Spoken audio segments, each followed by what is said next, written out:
Ils ont trop d'exigences. Mais trop d'exigences pourquoi? Parce qu'on les a enseignés que quand tu es chrétien, tu dois avoir une petite bouteille d'huile. Quand tu es chrétien, tu dois avoir une petite bouteille de savon. Quand tu es chrétien, tu dois avoir un peu de parfum. Prier pour le pasteur. Donné par le pasteur. On les appelle des chrétiens féticheurs.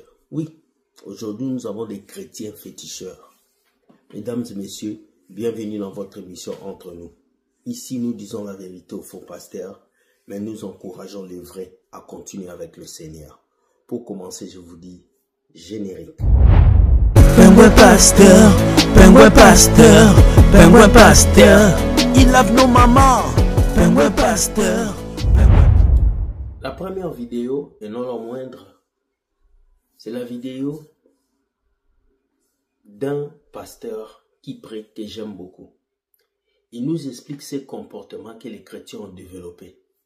Ces comportements de fétiches. Ces comportements de féticheurs qu'ils avaient dans le monde, qu'ils ont apportés dans le Seigneur. Tu pries pour un chrétien, tu finis de prier pour lui, il veut une bouteille d'huile d'onction. Il veut un petit savon prophétique. Il veut de l'eau bénite. Alors que la Bible dit, ce n'est que le nom de Jésus qu'il faut. Écoutez notre cher ami qui nous parle. J'aime beaucoup ce pasteur et nous revenons. Écoutez-le. C'est inquiétant. Plus les jours passent, plus vous voyez combien de fois l'on a dans ces derniers temps développé des réflexes de féticheurs, de féticheuses dans la vie des chrétiens et des chrétiennes, ou des gens qui se disent chrétiens ou chrétiennes. Ils sont à l'église, vous les voyez, ils parlent la langue, ils prêchent, ils évangélisent, ils ont de grosses Bibles, ils payent leur dîme, ils font tout ça, mais ils ont des réflexes de féticheurs, comme si ils s'étaient trompés de place. Voyez-moi, il y a une femme une fois qui est venue me voir. Et puis, quand j'ai fini de prier pour elle, elle expliquait son problème. J'ai prié pour elle, j'ai fini. Elle partait, elle me dit, papa, tu n'as pas un petit truc pour moi? J'ai dit, un petit truc. Elle dit, oui, il y a un peu d'huile que je peux mettre à la maison, ou bien mettre sur moi, ou bien de l'eau pour laver mon visage, ou bien un peu de sel pour mettre dans la maison pour que les sorciers ne rentrent pas. Elle tenait tellement à ça. Je lui ai dit, c'est pour faire quoi? Non, on nous donne ça souvent pour se protéger. On nous donne ça pour se protéger. Donc, si tu as des petits trucs comme ça, tu peux me donner. Peu importe le prix, moi je vais payer. Et parce qu'on a besoin de ça aussi. Papa, c'est vrai, Jésus est mort, hein, mais on a besoin de ces petites choses-là. Elle est diaconesse. Des années à l'église. Regarde le réflexe qu'elle a. Et c'est ce réflexe-là que beaucoup de prédicateurs ont développé dans des chrétiens. Ont développé dans des fidèles. On les a conditionnés. Aujourd'hui, ils ne peuvent plus s'en passer. Ils ont besoin d'eau. Ils achètent des bouteilles d'eau parce que sans ça, ils ne se sentent pas en sécurité. Ils ont besoin d'huile pour mettre sur leur visage parce que sans ça, ils n'ont pas la faveur de Dieu. Ils ont besoin de sel parce que sans ça, ils ne sont pas agréables à Dieu. Ils ont besoin d'hysope. Ils ont besoin des fils. Ils ont besoin de balayer le diable avec un balai prophétique. Ils ont besoin de casser des canaris. Oui, il y en a qui cassent des canaris. Il y a des gens la nuit qui s'en vont déposer des œufs. Des chrétiens qui vont dans des carrefours déposer des œufs. Il y a des gens qui doivent aller prier sur des tombes. Vous n'êtes pas fatigués. Vous êtes des chrétiens. Vous dites avoir accepté Jésus. Mais regardez ce que vous faites. Vous n'êtes pas fatigué vous-même. Vous n'êtes pas fatigué. Soit vous êtes des féticheurs. Soit vous êtes des chrétiens. Soit vous êtes des féticheurs. Dans ce cas, dites-le ou retournez à votre vie ancienne. Soit vous êtes des chrétiens. Le nom de Jésus ne vous suffit plus. La Bible dit. Aussi Dieu lui a donné le nom qui est au-dessus de tout nom, afin qu'au nom de Jésus, tout genou fléchisse dans les cieux, sur la terre et sous la terre, et que toute langue confesse que Jésus est Seigneur à la gloire de Dieu le Père. Vous-même, quand vous faites ce que vous faites là, vous n'êtes pas fatigué. Comme cette femme qui avait sa bouteille d'huile qu'elle mettait tous les jours. C'est comme ça qu'elle se sentait en sécurité. Et la bouteille d'huile, et l'huile est finie. Son pasteur a voyagé. Elle n'arrive pas à le joindre. Elle panique. Elle panique. Elle est à la recherche d'un prophète pour avoir une nouvelle bouteille d'huile. Sinon, le diable va rentrer dans sa maison à cause d'une bouteille d'huile. Vous êtes sûr que vous êtes des chrétiens. Voilà le réflexe qu'on a développé dans les églises. Donc quand je parle des hôtels, il ne faut pas que des gens viennent m'embrouiller. Parce que je sais de quoi je parle. Je sais dans quel trafic les gens sont aujourd'hui. Comment des vies ont été bousillées. Vous êtes des chrétiens ou bien vous êtes des féticheurs. Voilà. Notre cher ami qui a dit quoi? Les chrétiens ont développé ce comportement. Ils veulent un petit gris-gris. Ils veulent qu'on les lave avec du vin. Ils veulent qu'on les lave avec de l'eau. Pourtant, Jésus a tout payé sur la croix. Pourtant, Jésus a tout fait sur la croix. Mais les chrétiens d'aujourd'hui ont développé un instinct de féticheur. Pour eux, il faut l'huile d'onction pour que Dieu agisse. Il faut un savon pour que Dieu agisse. Il faut l'eau bénite pour que Dieu agisse. Il faut que le pasteur puisse venir à la maison pour que Dieu agisse. Je me rappelle de l'histoire d'une fille, un ami à moi qui est musulman, un ami au boulot. Il est musulman, mais qu'est-ce qu'il vient me dire? Il vient me voir et puis il dit, William, est-ce que c'est normal ce qui s'est passé chez mon ami? J'ai dit non, quoi? Il dit, mais mon frère William, j'ai une amie à moi qui est venue laisser ses habits chez moi. J'ai dit, pourquoi?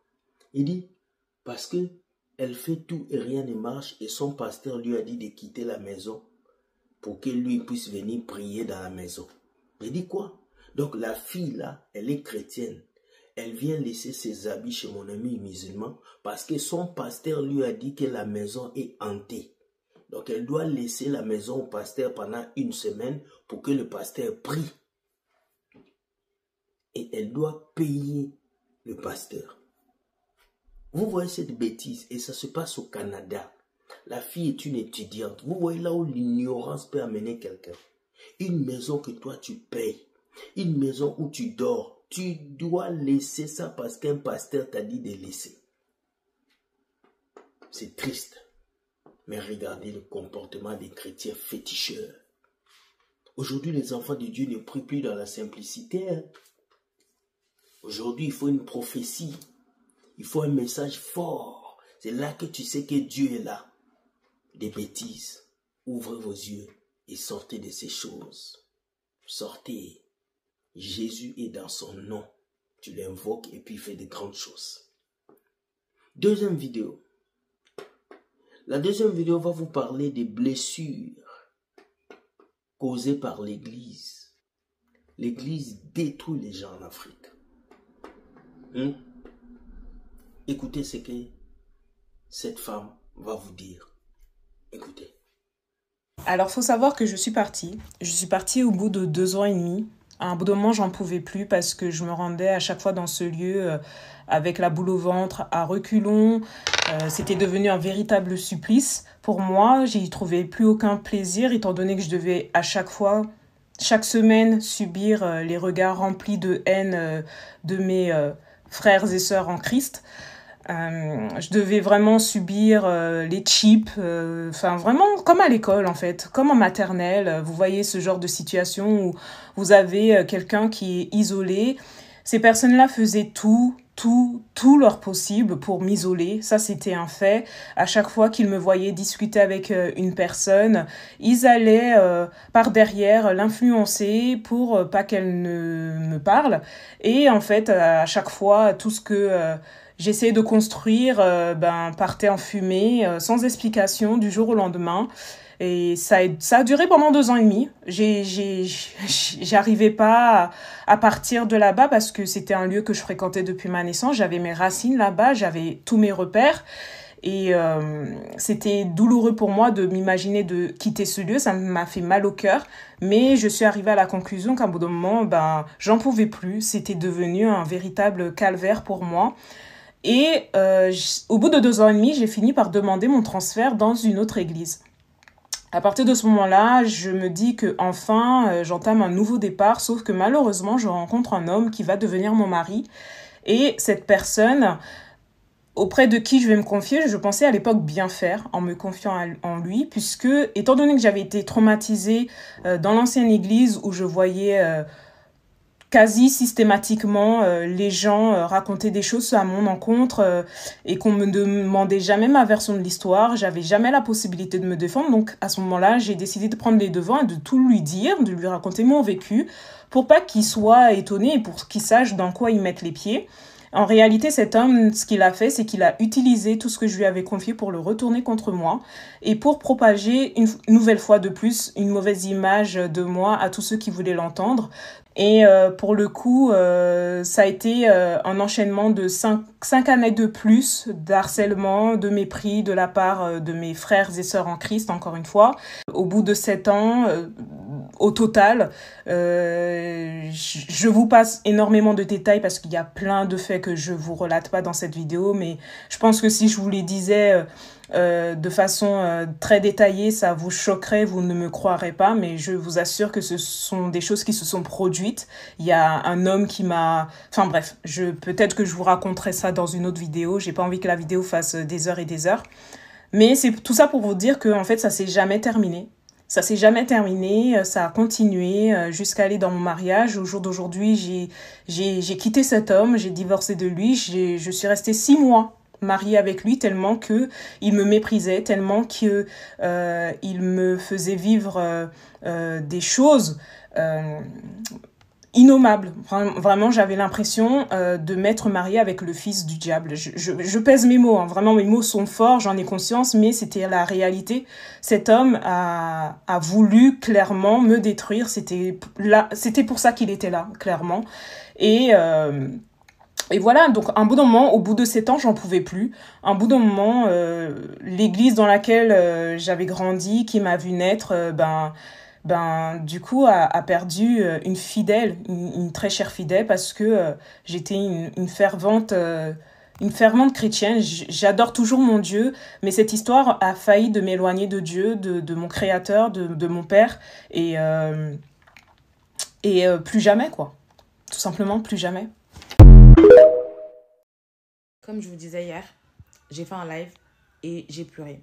J'ai pleuré parce que je suis déçue de soi-disant la communion fraternelle, d'accord ? Et en rien, c'est les pasteurs. Ce n'est pas les pasteurs. Vous savez que les pasteurs font un travail énormissime. Moi, je ne suis pas de ce genre de personne à critiquer les pasteurs parce que je sais que le travail qu'ils font et la charge mentale, elle est juste incroyable, ok ?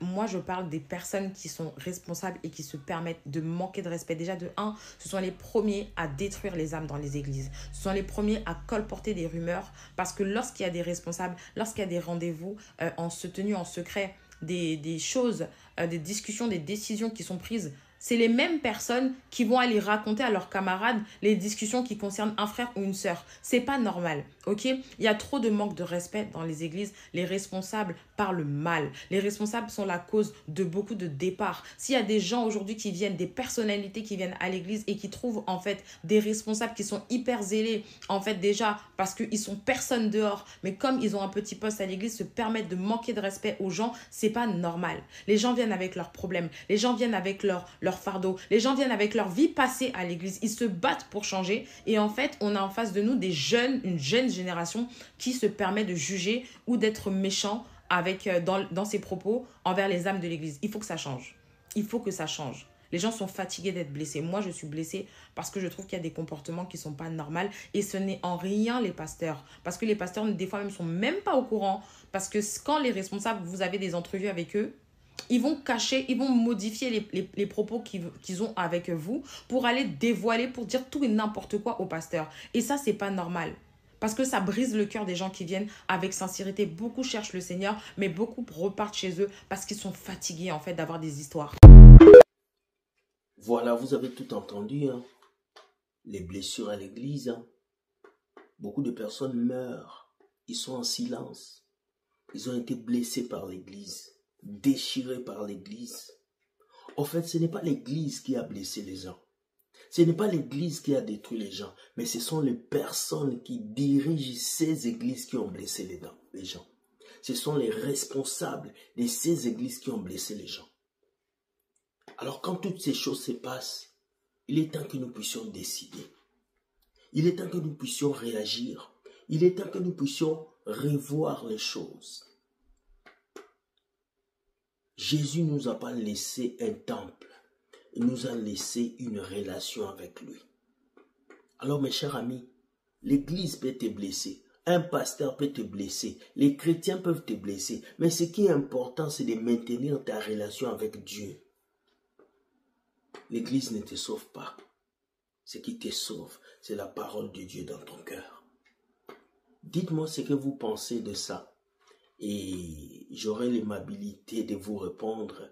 Ce soir, nous aurons notre live qui a pour titre Will Gospel TV Show. Nous allons écouter vos questions et nous allons répondre. Et nous allons passer de bons moments. 15h heure du Canada et 21h heure de France. Soyez bénis, que Dieu vous garde et évitez les chrétiens féticheurs parce qu'ils sont nombreux autour de vous. Soyez bénis et bye. Ciao.